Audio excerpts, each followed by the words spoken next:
Hello, my name is Kelly Heckman, and I'm the co-founder of FiXiT, a nonprofit dedicated to ending companion animal overpopulation by creating, marketing, and incentive-based strategies to give all pet owners the desire and ability to get their animals spayed and neutered.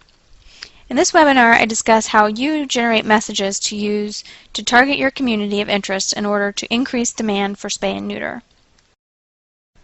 At this point, you should have a good idea of who you are targeting, whether it be a socioeconomic group, a geographic region, or even narrowed down to a few select streets. Using tools such as your advisory committee and a perception survey, you have also been introduced to some of the challenges that they face. Now we need to determine how to use this knowledge to convince them that spay and neuter would benefit them and relieve some of these challenges. Messaging provides the words that help clients and prospective clients understand something's value. We want to express all the benefits conveyed as an idea, emotional, social, financial, or other ways that will convince your targets to become interested in spay and neuter and take action. Ask yourself questions about the value of spay and neuter in their lives. How does spay and neuter provide a resource for eliminating stress and challenges and provide beneficial results for them? For example, you might have found that finances are limited and therefore finding the extra funds to get their animal spayed and neutered is completely out of the question. This makes it a key issue to resolve for people, and giving them more information about the true cost relieves that stress. We need to think about what is driving people's behavior and use that to our advantage.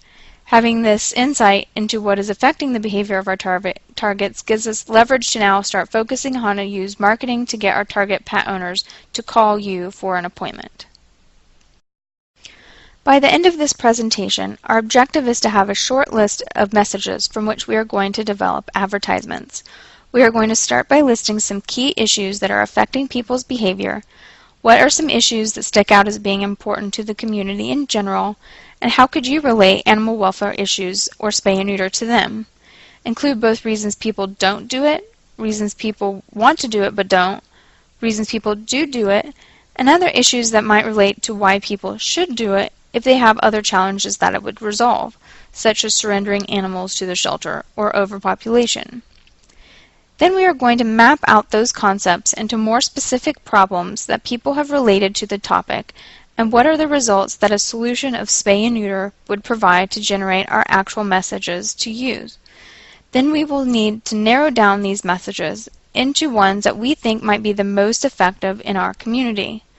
Don't worry if you don't know already. We'll be asking the community to help you choose which ones you should start with, so that you can then narrow it down to those you want to use for your marketing campaign. In other words, we are going to identify our target audience's problems or challenges, add a solution to their problems in order to get results that benefit them and alleviate the challenges. So for our purposes, our solution is spay and neuter. So let's identify what problems that people have that spay and neuter could provide a solution to, then what valuable results would be produced. These results are what we want to sell. Let's start by making a list of our own big concepts. Begin by including issues that other groups have found to be important, and expand on that with your own experiences. Focus on low-hanging fruit or those that are easily attained. We can come up with 3 large categories of how people could benefit from spay and neuter, including protect, which is the desire of a lot of people to do right by animals, pain, which are the challenges that people face in their own lives or their pain points, and then pets, which are the ways that spay and neuter can benefit the dogs and cats in our target audience's care. First up is how people want to protect. Despite some people's actions, or really lack of actions, they are really very concerned with how animals are being treated and do desire to make a difference in reducing the overabundance of animals that will never get adopted and those that are euthanized in shelters. In fact, when asked what reasons they chose to spay and neuter their animal, 72% said it was the right thing to do. Close behind was the desire to reduce pet overpopulation, and many just wanted to prevent unwanted pets. So the people taking action are seemingly doing so to protect animals at large. They do not like the idea of animals dying in shelters. But we can make an even bigger impact by getting people the right information about euthanasia statistics. When asked how many dogs and cats were euthanized each year in shelters, 88% underestimated the national statistics. It is hard for most people to appreciate how big a difference their actions could make unless you tell them directly. In my experience, it is not uncommon for the shelter staff to be completely unaware of the local euthanasia statistics, so assuming the public at large has a grasp on this information is a bad idea. In another study which asked people about how different messages could make an impact, again, most people thought that ads that emphasized that spay and neuter their animals would prevent animals from being put to sleep and that it prevented overpopulation were the most compelling. So the value of spay neuter here is to provide the person with a personal feeling that what they have done is something that helps animals. The end result is very compelling. And then people also want to protect people. Having dogs roaming free or having too many without sufficient preventative care creates hazards for people and their families. Dog bites is a huge concern. You should be able to get dog bite statistics from your local health department to use in your ads or estimate based on national or state averages. Without preventative care, there are diseases that dogs and cats can spread to humans. Then, of course, if animals are roaming freely, they are likely to be in areas where they create a traffic hazard. This could result in injury to the animal and the people involved. Reducing the population of homeless animals reduces these public safety concerns. The next category of potential messages is what I describe as pain. These are going to be problems or pain points that your target audience are facing that would be relieved by spay and neutering the animals in their care and for the community and their family as well. What are your target owner's pain points, needs, problems, desires, or challenges? How could you address these is critical in your messaging. How can spay and neuter resolve their troubles or bring your target community, the people, some benefit? Consider issues that might be weighing on their minds. Are they feeling financial pressures, social pressures, work pressures, family pressures? Then think about how you can pitch spay and neuter as a solution to these points. What are the specific problems that spay and neuter solves? Are there pet-specific issues such as annoying behaviors, aggression issues, or getting out of the yard? Or financial issues such as having to pay for the care of litters of puppies? Or community benefits such as reducing the number of roaming strays or public safety concerns that spay and neuter solves? What is the value of spay and neuter to them? For us on St. Croix, when asked why they had not spayed or neutered, we saw that many of these were pain points that could easily be solved or considered low-hanging fruit easily reached, including the expense of the surgery, scheduling issues, and those were not sure of where to get it done. In fact, the majority, 80% in one study, of those that say expense is the main issue preventing them from fixing their pet don't even know that low-cost options exist. This is great news since it leaves a lot of room for educating the public on the services that you provide and the cost to them. But you need to be able to catch their attention and get this information to them in order for the messaging to be compelling enough for them to take action. Another easy target are those people that think their animal is too young, which is the most common concern in many surveys of why people don't spay and neuter. Most likely, your community has the same problem, and it is an issue that you can help resolve. Again, this is a matter of educating people of the optimal age. Most people have overestimate or have no idea at what age their animals can breed or when it is possible to safely spay and neuter. Cats can breed as young as 4 months and dogs as early as 5 months, yet veterinarians still commonly say that people should wait until 6 months or more to get their animals fixed. Make sure people know that a pediatric spay and neuter is both safe for the animal and is the only guarantee to prevent unwanted litters. Then there are people that just don't want any more animals. What are all the hundreds of issues that are sources of stress when it comes to our pets? And think about all those compounded for people that have too many pets. Things like messing up the yard or house, making too much noise, getting in fights with others, disturbing the neighbors, just to name a few. And don't forget that for some, there are regulations set by various authorities that need to be followed. More than half of U.S. states have some local spay and neuter ordinances. Landlords often require that animals are fixed.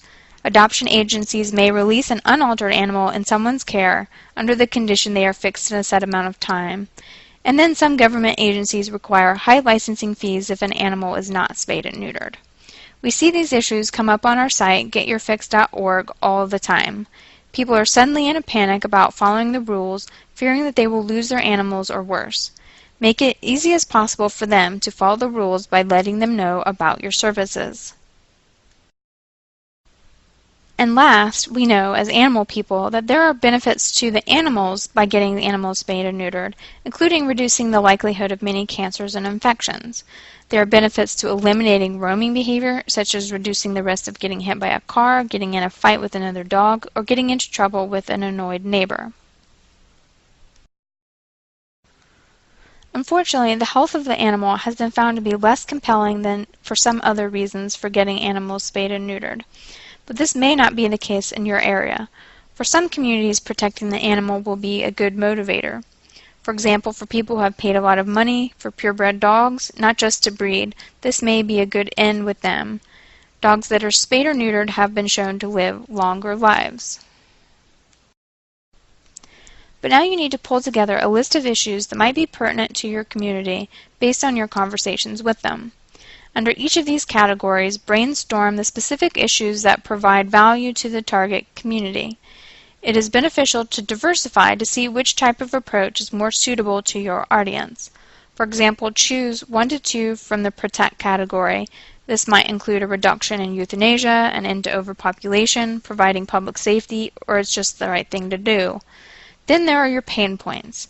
This should be the focus of your efforts, since most people you're targeting need a little motivational inspiration, and eliminating stressors in their lifestyle or making the benefits really obvious are the best strategies for getting their attention.